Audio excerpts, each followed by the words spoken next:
Okay, I'm here with Adia. She is the sales leader over AskElephant. Holy cow, I've been following you on LinkedIn for a while, and you've been just posting. Your team has been posting a lot. I know the founder, Woody, and there's some really cool things that you guys are doing over there. And you've been posting a lot about all the success that you've gotten so far with the sales team, and I want to go through that today. Mainly, there's this topic of like signal-based prospecting versus just prospecting in general, and you have a lot of data points that I just couldn't have. Like I couldn't just stay silent on. Like I needed to know all these data points, and so I wanted to have you on. So thanks for joining us. Yeah, absolutely. I'm head of sales development here at AskElephant. I started at AskElephant 18 months ago as the first sales hire, and we've gotten to build up the sales team kind of around me, which has been a blast. And so much of it is data driven. Like you have to be constantly aware of, okay, what's working, what isn't, and build the processes around those things.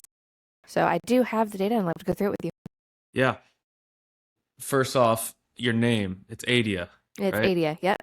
Just so if in the if anybody's trying to cold call you in the future or whatever, or reach out Yeah, to you that in voice note, yep. it's a beautiful Greek name, right? It is. It's Greek. It's from the Adiaphora in the New Testament from Paul's letters. And as far as the cold calls go, I actually always answer the phone. Hey, this is Adia Toll, just to Oh, give cold callers just to an make it easy. advantage to make sure they know what to say. Oh, nice. Well, let's get into it. We have a lot of stuff going on. So essentially, well, first of all, a really big stat here that I was shocked at is that you said 90% of total revenue has been influenced by you and your team, right? So you've been doing some crazy stuff, growth sales leader here. And our topic is over signals versus non-signal based prospecting.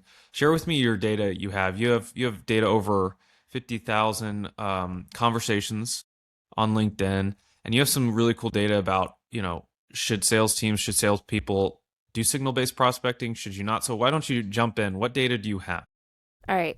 So what we've done is we've downloaded all of the LinkedIn data from our entire team. So if you go into LinkedIn, you go into your settings, and be very in the weeds for just a second. Under data and privacy, there's a place to download your data. One of the things that has is a CSV of all of your messages. So we downloaded all of our messages, compiled them, ran stats, categorized them, found all the commercial ones. And yes, there's about 50,000 outbound conversations we've had. And we know exactly what is most likely to book a meeting with our different ICP personas and verticals. Highly recommend doing this if your team is actively using LinkedIn as a channel, because it's one of the areas we don't have a ton of information, right? If you have a dialer, if you're sending out emails, you get all of these dashboards in your tools to know here's exactly what's working, here's what isn't. LinkedIn, we don't have that visibility. So it was really important for my team to be able to go and run that data. Especially since we're very much a LinkedIn shop. It is the largest channel for my team. And then, yeah, we do. We drive about 90% either by sourcing directly influencing deals at AskElephant of the company's total revenue. Now, I will say that's going to change, and that's a good thing. We didn't have a marketing team until very recently. We have a marketing team as of a month ago.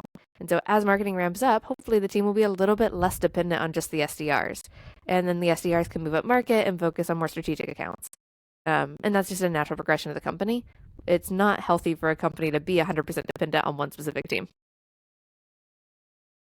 So talk to me about signal prospecting versus not signal prospecting. I have Okay. some stats here that you said. Yes. Okay. First of all, there's some companies that just like to spray and pray, like to go down the list, smile and dial.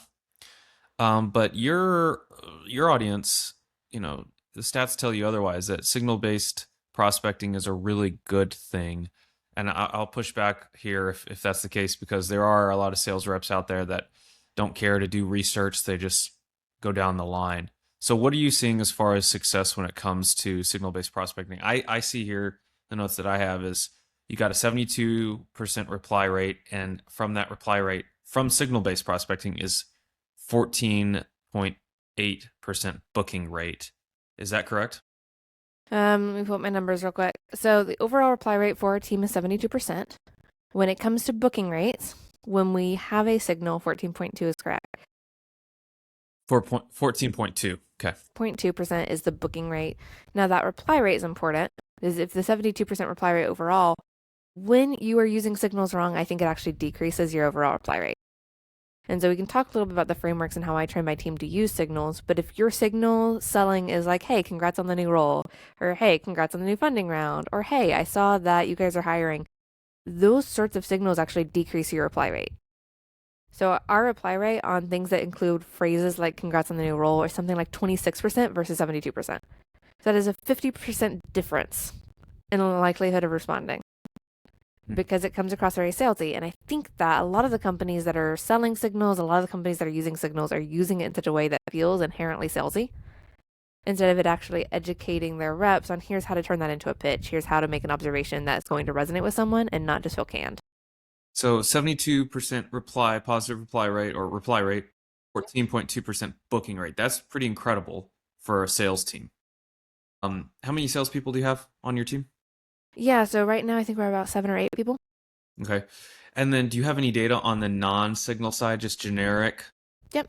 reply Booking rate? rate there is going to be 8%. So if we think about the difference there, it's about a 6% difference between no signal to signal based reply or to booking rate. The overall reply rate, though, on non signal is actually higher than a bad signal. So you have about a 50% average reply rate if you don't use a signal at all, and then a 72% reply rate when we do.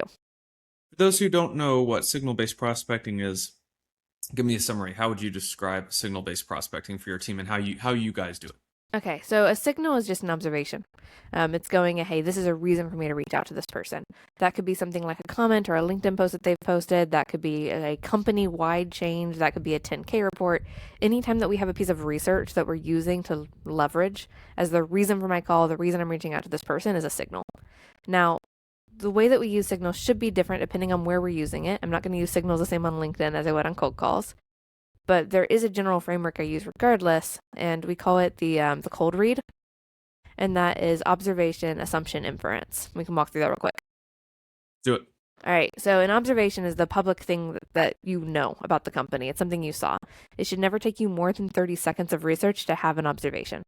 That can be this company is hiring, this company just got funding, this company has a 10K report saying that they're going to do X, Y, and Z, this person just got hired, this person is hiring.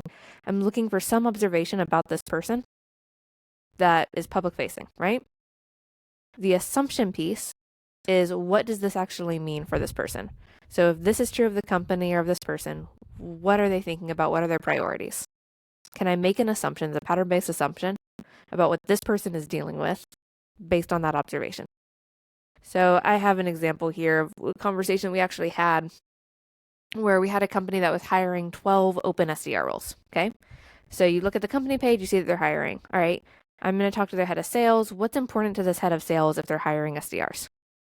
Well, probably pipeline. If they're hiring SDRs, it's a likelihood that pipeline's important to them right now, right? Okay. The next step of this is inference. An inference is what is the pain point? What is the pressure this person is under if that is important to them based on that assumption? Okay. He's hiring a bunch of SDRs. He needs to get them ramped and in seat and actually producing pipeline pretty quickly for this to be valuable, for him to hit the pipeline targets the company's prioritizing. The other thing I think about is if they're going to be producing all of this pipeline, it needs to actually close. So how is he going to maintain the quality of his pipeline as it scales? These are going to be things that I know are important to this person based on the observation. If I just said, hey, I saw you guys are hiring, and that was my intro, I'm not going to get a response very likely. It's going to come across very salesy. But if I say, hey, as you guys are scaling, you're going to be thinking quite a bit about protecting your pipeline quality. Have you thought about X, Y, and Z? Now I'm showing that I'm actually understanding his world and becoming part of his world and his narrative, not just making a casual observation that anyone would know. Let's do this. I messaged you on LinkedIn and I was asking you about this, the observation, and you even pushed back and said, "Hey, like stop sending I noticed this or I read that." So let's walk through. Okay, I'm a VP of sales. I have four people on my team. I'm hiring a fifth and sixth. I don't know. I'm in some, yeah, sure. I'm in fintech or something like that. How would you craft an email to me, and I can give you any information you need? Yeah. First things, I'm never going to say I noticed this or I saw this as the beginning of an email because it's saying I. It's very much about me. I am the subject of the sentence. If I say I saw that you're doing X, Y, and Z. So I'm going to try to use something like with or as instead, making you the subject. hey, as you're scaling your team, since you're in the fintech space, I'm imagining there's a lot of language that's very specific to fintech that you're going to have to train your new reps on. Am I completely off on that, or is that accurate? If that's true, what I can do is I can help you with scaling your team up on that specific language and that vernacular so that they're able to speak your prospect's language very quickly. And so they'll have a faster ramp. They're going to be able to close deals sooner. Very much spitballing here. But I'm moving as quickly as I can away from the observation into this is how this is actionable. So hold on, your first sentence is Yep. never, I noticed that you're hiring. No, you don't want Or, to hey, make I yourself the see, or I subject. read on LinkedIn. I'm not going to acknowledge how I know the thing. I'm going to move quickly from, hey, with this thing, then this. You are the center of the story the entire time. You have to be the main character as the prospect. If I'm the main character because I noticed this thing and I'm going through this process of thinking about you, well, then it's about me. It's not about you. So it's not even like, you don't even say, hey, you're hiring these people. Like, it's not even out of the, like, you don't even say how you know the signal. Yeah. Hey, as you're scaling X, Y, and Z, As you're scaling, what about as you're hiring new reps? as you're hiring new reps would be great. I don't need to say I saw that you're hiring new reps on LinkedIn. They know if you're hiring new reps, you know where your hiring post is. And matter of fact, it's probably honestly easy for scraper bots and as the AI SDRs get bigger for them to just notice things like that and say that. Yeah, absolutely. In fact, I think that signal-based prospecting is more common with AI SDRs than it is with real SDRs right now. And so it's almost becoming an indicator of something being AI that they're referencing a signal, which is one of the reasons you want to make sure you're doing it differently when you're selling. And then what would you say? Relate it back to the inference. How would you do that? Okay, so the inference would here be, hey, you're hiring new people, you're in fintech. There's probably a lot of language that's very specific to selling into finance and compliance that you're going to have to teach your reps. So my inference here is if you can't do that, like if you're not able to scale them up quickly, they're going to have trouble closing deals. There's going to be a longer ramp time because it's a very specific niche industry. My pitch then is closing that gap for you. Now I'm inferring a gap. It's a very specific pain point. There's a lot of different pain points I could infer here. I could go a different direction and just talk about ramp as its own thing. I could talk about something unrelated to your industry, but related to just being in sales, right? Of, hey, a lot of reps turn over in the first 3 to 6 months. What are you doing as far as retention goes? Like, depending on what I'm pitching, I'm going to shape that inference. But I'm just going, what is the problem I solve and how does that relate to this assumption? I feel like that's going to be the hardest part. So this is your framework you're talking about. So if we were to talk about the 50,000 conversations your team has had, how you've helped, acquire 90% of the, revenue influenced by the team you have. This is your framework, right? Is it OAI? So I've been calling it the cold read. Cold read. Okay. It's just a 30-second, can I make an observation? Can I come up with a pitch? Okay, gotcha. So this is the framework we're talking about. So this is how you literally have led your team, and this is how you built pipeline of millions of dollars, I'm sure, right? So, and this is signal-based prospecting. How long do you tell your reps to research, and how do you do the research side? How do you find these signals? Can we start from point number one, step one? How do you find Yeah. this information? Obviously, okay, you got your ICP list. Okay, let's not talk about that, right? You got your company's contacts. Yep. From what do you tell your sales team to do, and how do you get the signals? Yep. Skipping over the account and person targeting, right? Like we just have a list of people that We we're already reaching got out that. to. That's We already already got done. That's fixed. All right. So if I'm an SDR, I'm going into my list. My job is to try to make sure that I'm spending no longer than 30 seconds coming up with my pitch for any given prospect because most prospects are not going to answer the phone. Most prospects are not going to talk to me right now. And so if I'm spending 5-10 minutes researching every prospect or every account, I am going to be too slow. Now, this might be different if I was working with strategic reps and people who were working in 5,000 plus seater accounts and they only need 4 or 5 meetings booked a month, right? The higher you are at market, the more research you should be doing. But my team is an SMB team. We're going to be working very heavily with a lot of accounts, a very large TAM. We have to move very quickly through our lists. So 30 seconds at most. So in 30 seconds, can I look at an account, get an idea of something that's going on with this account? That would be an observation and come up with a pattern-based inference and assumption. And we drill this. We practice this so much. And how do you find that signal? How do you find that? Like, is it AI? What is it? Claude? Yeah, so we have a tool called First Touch that we use for our sequencer, and it does have certain questions built in, like is this company hiring? What are their long-term goals? What's something that's recently happened associated with this account? If there's nothing there, we're going to open up LinkedIn, and we are really just scanning like major news headlines and the LinkedIn page. We're not looking past that. Okay. So once you find the thing, Yep. is there any recommendations that you have for people if they want to try signal-based prospecting? Like what signals for them? Or do they have to just go through the turmoil of like trying to figure out what signals good for them? So whenever I'm going through this and I'm thinking about it, I'm going to be very, very quick in choosing a thing. So go to your prospects and see what they post about, what they talk about. Find people who are active on LinkedIn, find people who are going to actively talk about their business. And those are going to be the ones you focus on first, because that is going to give you an idea of what the sort of patterns might be.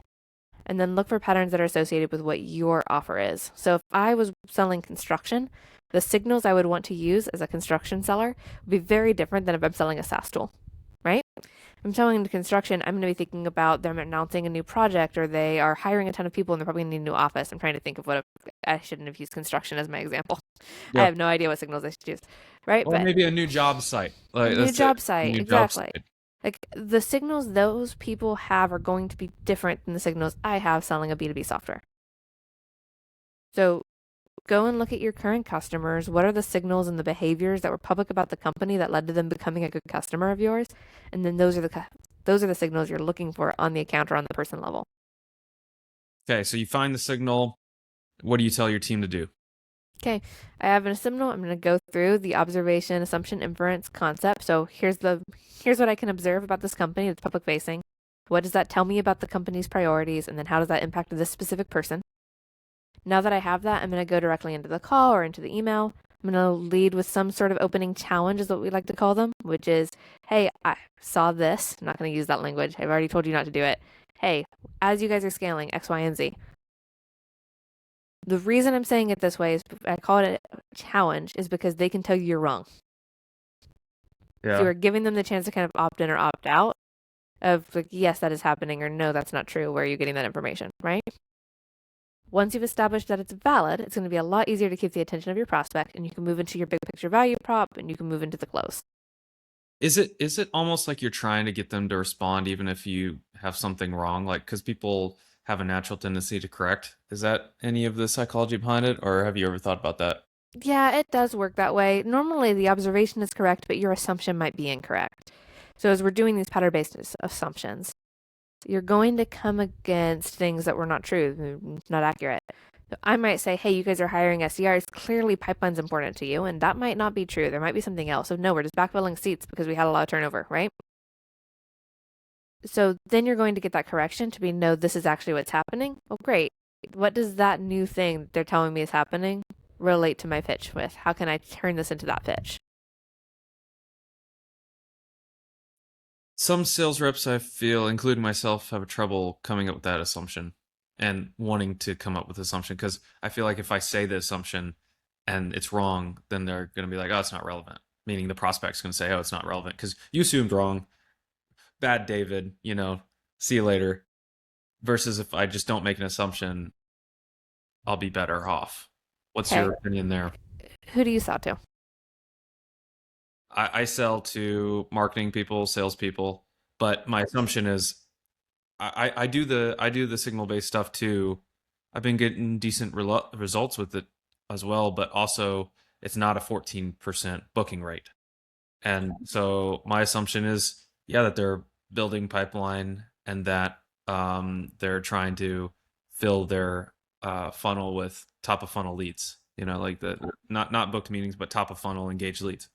Okay. So I just feel So like, we're looking at warm leads. Okay. I'm gonna like just go through my head of what would be an indicator of that. Let's say they're doing a lot of events, right? So I look at their page and see that they're doing events like every other week. Well, that's a good indicator that they're trying to get pipeline. or webinar Or events. webinars. That'd be another great example. Yes. So I see, okay, this is a behavior that tells me they want leads. Probably. I might be wrong. When I reach out and say, hey, with all the webinars you are doing, are you guys focusing on top of funnel right now? Right? If they go, actually, no, we're doing these webinars for our current customers for just educational purposes. We don't really care about top of funnel. We don't need it. Okay, that's fine. They did respond. And so now I can push and be like, all right, when top of funnel is a priority. Here's how we can help you. You might be wrong. It might not be a good fit, but they were already not going to be a good fit. If whatever your topic is, whatever your primary value prop is, just completely unrelated to their priorities, well, now you know. And now you haven't wasted your time trying to get them to prioritize that thing. So I'll always lead with assumption then. I always leave with an assumption. Yep. Okay. And then where do you tell your reps, or where do you go after first? Is it cold call, cold email? Do you mix of multiple threading? Do you do LinkedIn? Like how do you send snail mail? How do you, with that information, with that assumption, with this framework, what do you do with it? Okay, so we live and breathe on LinkedIn. LinkedIn has been the highest reply rate across the board. I mean, we have a 72% reply rate. Which And I is have insane. Which is insane. right. My pickup rate on the phones is 15%. So connect rate, that's fantastic connect rate. That's 3x industry average. That is still nowhere near 72%. So whenever I think about it that way, it's like, well, we should put most of our time towards LinkedIn. That's what makes sense. And the other channels we'll use to help improve our reply rates on LinkedIn, or use them for people who aren't responsive on LinkedIn. They're just not using the platform. So we do cold calls, we do email, we do snail mail, actually. We like to drop off stuff in person at offices and things like that. We get very creative with it. But all of it is about, hey, I reached out to you on LinkedIn. So whenever I leave my voicemail, I'm like, hey, I don't know if you even use LinkedIn, but I shot you over a message, and it's my voicemail. When I'm doing an email, I'm going to say something pretty similar, and I'm pointing them towards the channels that are easiest to convert on, because I know if I can get them on LinkedIn, I'm going to convert them. Some other salespeople lead with the anchor it back to the email. Exactly. They do the LinkedIn message and say, hey, I sent you an email. Or cold call voicemail, sent you an email. I completely believe that whatever your top converting channel is, that should be your focus, and then the other channels should support that primary channel. Otherwise, you end up dividing your team's attention. Now, I do have reps that are not best on LinkedIn. They are better on the phones. So this might be like your conversation to meeting booked rate is where you would look at this. So I have a rep who had a 50% conversation to meeting booked rate on the phones and only 20% on LinkedIn. So even though it took more calls, more dials to get to a conversation on the phones, his chances of having a meeting booked were higher on the phones. So he did the opposite of what I was discussing, which is pointing everything towards LinkedIn, and instead used LinkedIn to be like, hey, I just called this number. Is this the right number to reach out to you? And focusing his other channels on the phones instead of on LinkedIn. It just depends on whatever's converting best. So then you anchor it, you do some multi-threading, and then how does your team follow up? Do they follow up after they sent a LinkedIn message? Do they continue to cold call? What's the follow-up strategy look like? So if they don't respond, and not everybody's going to respond, you've got that 30% that don't want to answer your message, right? There's a couple different things you can do, and we do base it very heavily on seniority. So if I'm talking to a VP or a C-suite, I am much more likely to get a response from a video message than if I do a video message to a manager or director. Don't know why, it's just the stats. So I'm going to do a video message there. Cold calls work incredibly well with frontline leaders. So if it's a frontline leader, we're going to give them a phone call. It's just going to be dependent on the individual. What I've always found is that pitching before message 4, like if I'm actively pitching and asking for a meeting, is not going to work super well. But I'm trying to get a back and forth going on that goes at least 4 messages before I ask for a meeting. And if I'm not getting responses, I'm going to have a hard time getting there. Let's hold up on that. So Okay. just to be clear, you're not pitching in the first couple of messages. I'm asking a question. It's very clearly You're leading asking into a questions pitch. instead. Like everybody knows, I'm a salesperson reaching out to you and asking you a question. You know why I'm there. You know what we're doing. Right. But I'm not asking for the meeting until message 4 or 5. So Because you're I've just literally established just relevance asking and value questions. first. You're literally just asking questions. Getting conversation started, going back and forth. Once we've gone back and forth a few times, I've established relevance. Well, now I can say something like, hey, it sounds like it makes sense for us to have a meeting. How does your availability look like on this day? And I can push that towards the calendar I'm sure meeting. someone's like, hey, like, what do you sell? Like, they'll get to it, right? Yeah, What do you say? absolutely. What do you say after that? You're probably like, well, I don't even know if what I'm selling would help you, right? Because I don't know. Okay, so on the phones, I would go with the before I pitch you, I want to make sure this is even relevant. On LinkedIn, I don't do that. I will just give them the elevator pitch if they ask me. The reason is on the phones, you are less likely to hang up on me when I ask that question of being like, hey, I want to make sure this is relevant first. You're probably going to answer me and go back and forth. On LinkedIn, if I'm not following what you clearly want from me, you're more likely to ghost me. So the ghosting ratio is higher on LinkedIn. I've done that a couple times, meaning I haven't done the right thing. I I've asked additional questions and they have ghosted me. Yeah, it's so much easier to ghost there. And so if I'm going, oh, you're not being respectful of me, you're not engaging with me like I just asked you to engage with me, I'm going to ghost as a prospect. Like, you're not entitled to my time. I'm not going to sit here and give you this information. I just asked you for the pitch. So in that case, just pitch. And on the phone, it's a little bit sticky. Right? You feel like the prospect as a buyer. I do feel like I can't just like hang up. I mean, I can, but like I can stay a little bit, just a little bit longer. Yeah, the social rapport is a little bit higher on the phones because I'm talking to a real person. I can hear your voice. And so I'm less likely to click that button. On LinkedIn, it is so easy to be like, yeah, I'll message this person back later, or just, I don't care about this conversation. I'm moving on. So step one, find the signal. Step two, come up with the email with the framework with the observation, assumption, inference, and then step three, follow up. When you craft your messaging, or when you do any follow up or any outreach, does are you guys giving away any freebies ever? Any lead magnets, or is it just straight up Love asking that questions? question. Is it just straight up questions and then pitch, question and then pitch, question and pitch? Do you give away anything at all to get people to hand raise? Ah, you're getting me into my real secrets here. So when we look at somebody's LinkedIn, if they are active on LinkedIn and I can tell that they post and they comment often, I'm going to try to push for a conversation and a back and forth and a dialogue. I'm not going to send a lead back. I'm going to almost try to play like I'm improving with this other person, right? When they're not active, one of the best things you can do is a lead mag. And so the one we're using right now is we have like a CRM hygiene score lead mag that allows them to like connect their CRM and see how good their hygiene is. So in those cases, I'll be like, hey, I saw X, Y, and Z, or maybe I don't. Sometimes in these cases, when they're not active, I have no signal. I don't have an observation to make. Just be like, hey, we put together X, Y, and Z. Would this be helpful for your team? And that's the question. Now, those reply rates are going to be lower. Our reply rates on that are going to be maybe 8%, which means that to get a answer, you're sending out 5 or 6 of these. But it's a good way of getting people onto your website, looking at your offer, and then sometimes people do come back and are like, hey, I was just looking at what you guys do. How would you help with this problem? It's a great top of funnel way to get some warm leads on things that are not high priority for you. So it's literally a self assessment thing where they connect their HubSpot. It's like a tool. It's a Yeah. tool lead magnet. Instead of doing a lead magnet that's like, here's a playbook, it's a, hey, do you want to see how you score compared to some of your competitors on CRM hygiene? So correct me if I'm wrong. It sounds like out of a circle, you do the majority of your time signal based prospecting. That's like a decent portion. And then obviously there's going to be a portion of that that doesn't have signals. Are you saying that your option is to send more generic, even lead magnets to that list that just doesn't have any signals, that doesn't require research? Just blast them with that freebie. And then the other is more research based that takes a little bit more time for your sales reps.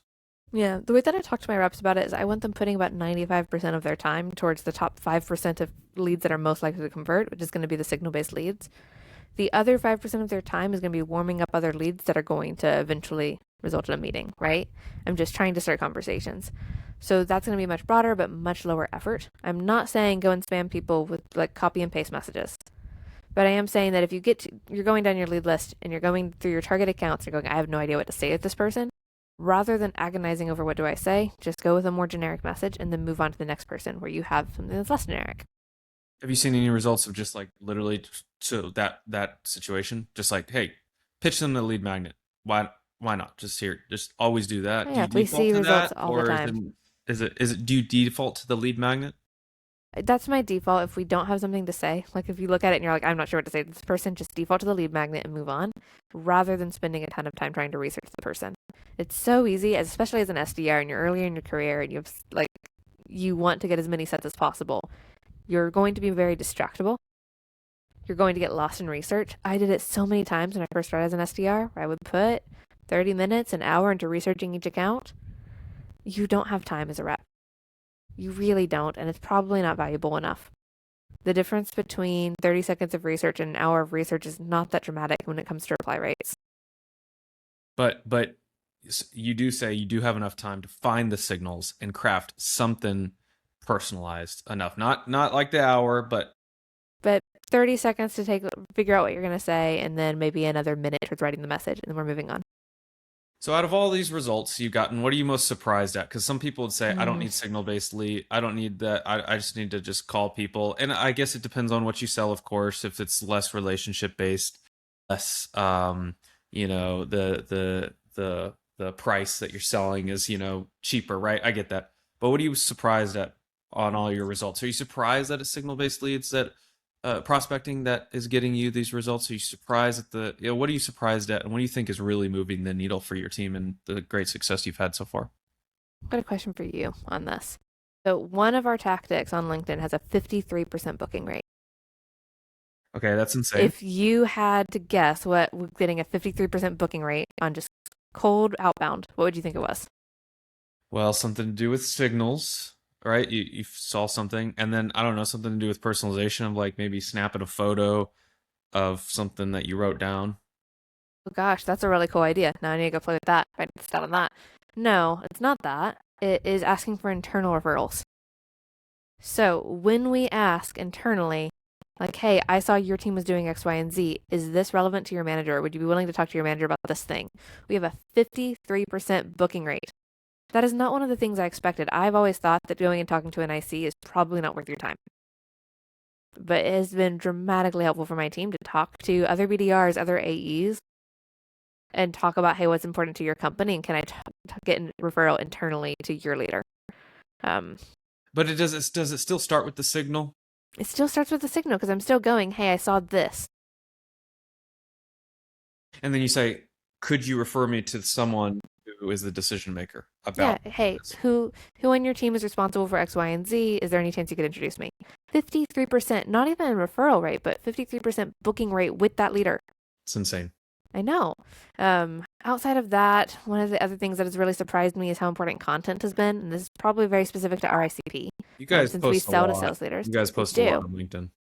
We have a 40% booking rate when somebody comes to us and asks us for advice or for help on something that's related to what we do, or even unrelated to what we do. Anytime And somebody comes and to us, that wouldn't happen unless you posted a lot. exactly, it's always based on content to be like, wait, how would you do X, Y, and Z? Or can you give me advice on how you'd set this thing up? 40% chance of getting them onto a demo. There's your congratulations on all your success. Well, I've thank learned a you. lot.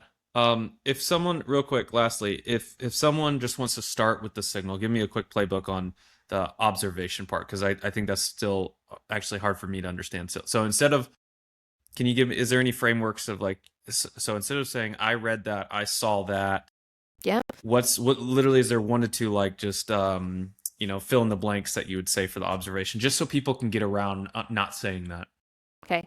As you guys are X behavior, and this is going to be a as you guys company wide, are okay and this should be as a company level behavior, right? As you guys are X, Y, and Z, are you experiencing this? So observation to is this impacting this one person? I'm taking a company wide observation as you guys are hiring, as you guys are scaling, as you guys are restructuring, as you guys are launching a new website, X, Y, and Z. Then is that resulting in this thing for you? what's going to happen is as you are is going to be the new norm at some point and that you're Well, and I'll have to adjust again. It's okay. That's the job. That's what outbound is constantly adjusting to whatever's working best in the moment. You can't get too hooked onto one tactic. Things are going to change. and then what does Ask Elephant do? You want to pitch? Real quick, AskElephant is going to show you exactly what resonates most with your prospects, your buyers, and your clients, all of your different target ICPs and verticals. It pulls every conversation your team has across the board and gives you a constant live feedback loop into product market and message market fit. Is it basically like a tool that lives inside like HubSpot and like brings forth intel and you can ask questions and build some workflows? How would you describe it? The way that I like to describe it is if Gong and Zapier or Gong and Clay had a baby.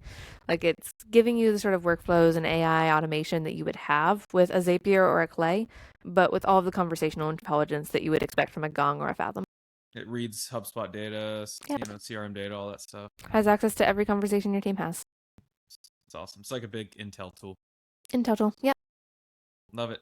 Thanks for joining me. Appreciate it. Of course. Thank you so much, David. It was a pleasure.